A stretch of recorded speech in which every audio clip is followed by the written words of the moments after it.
Well, sometimes you really do get to live the dream. I'm talking with an Iowa author this morning, Jimmy Ryan, about a new book, and in the book, a whole bunch of rock and roll experiences, rock and roll history. Good morning, Jimmy. Good morning. Nice to be talking to you. Yeah, let's talk a little bit about your new book. Okay. Well, it's called Behind Autobiography of a Musical Shapeshifter. And the shapeshifter part comes in from being in the music industry most of my life with about 30 different jobs in it. Yeah. I started off as a teenage rock star back in the 60s with a band called the Critters. We had hits Younger Girl, Mr. Dyingly Sad, Don't Let the Rain Fall on Me. I can go through the whole history if you want. But, it goes through writing jingles, writing TV music for news programs such as yourself, being a studio musician for many years, being a star on a Broadway play. Oh, wow. Every time one of my careers started to slack off, I just invented a new career. Right.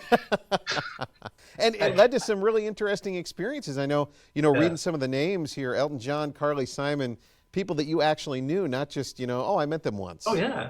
Oh, absolutely. Yeah, Carly, the story of Carly is very interesting. I worked at a guitar store in New York City, and eventually my boss introduced me to his girlfriend. Her name was Carly Simon. At the time, she was a secretary. She wasn't, she was living with her sister, and she wasn't a big star. She was just Carly, and we became very good friends long before she made a record. Yeah. When she finally got a record deal, she said, "Hey, want to come play on my record? I just got signed." I said, "Sure," and that lasted 21 years. Wow. Yeah, we're still friends to this day, actually. And stories like that all throughout the book. Tell me a little bit about, the inspiration for writing this book then. Really simple. I was having a beer with my son. My son works at Atlantic Records in New York. So whenever I'm in New York, I call him up and we go out and have a beer or dinner or something like that. And he asked me about somebody I'd worked with, and I started telling the story, and he just stopped me in my tracks. He says, "Dad, you got to write a book." I said, "Write a book? Are you kidding me? I failed English in college. What are you talking about?" He says, No. He says, "You've told me like a million stories, and you got to write them down." And I said, "All right, maybe I'll take a shot." So I started typing, and I looked at I kept very good calendars, because as an independent musician, you write down on the calendar when you're booked to do something. And I kept calendars all the way back to the 60s. I'm a good record keeper. I looked at the things on the calendars, and all of a sudden the memories started flowing back of what happened. Before I knew it, I had almost 400 pages. Wow. And they cut it way back. So some of the reviews for this book saying it's almost like, sitting right next to you as you're there, as you're experiencing this.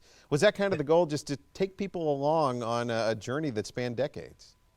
It wasn't the goal, but that's how it happened. That's how I relate to people in real life. If they want to know about something, I bring them right into the picture. I'm a good storyteller. I mean, I'm Irish. I got the blarney.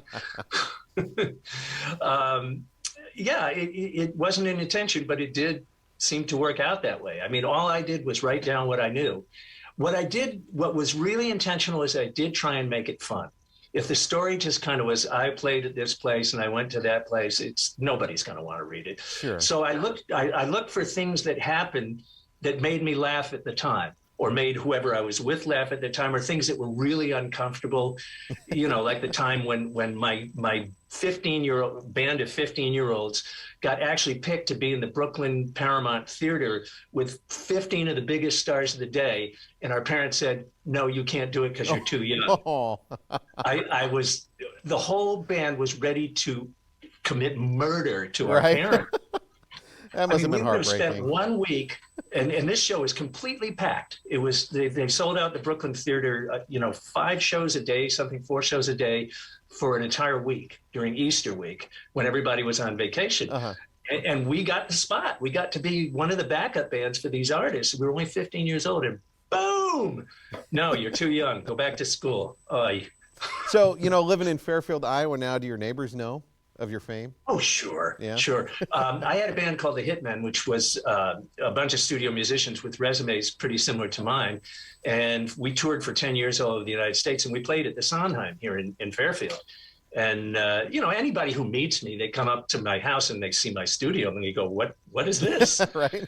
And then they see that stuff behind me here and they say, whoa, what is that? Right. So it's kind of hard to keep secrets. It's a small town.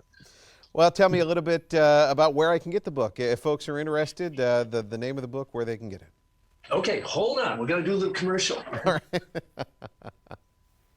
There it is. It's called Behind Autobiography of a Musical Shapeshifter. It is available anywhere where books are sold. It's available Barnes & Noble online, Amazon online, your local bookstore. It's got international distribution, so any store near you can order it very easily. It's not hard to find. It's out there. Well, thanks for stopping by virtually this morning, Jimmy. My pleasure. I appreciate it. My pleasure. Nice to talk to you. You as well. If you want to find out anything else about this new book or any other event or segment we've talked about here on our morning show, you can start your search for more info on our website too. Go to SiouxLandNews.com/sunrise.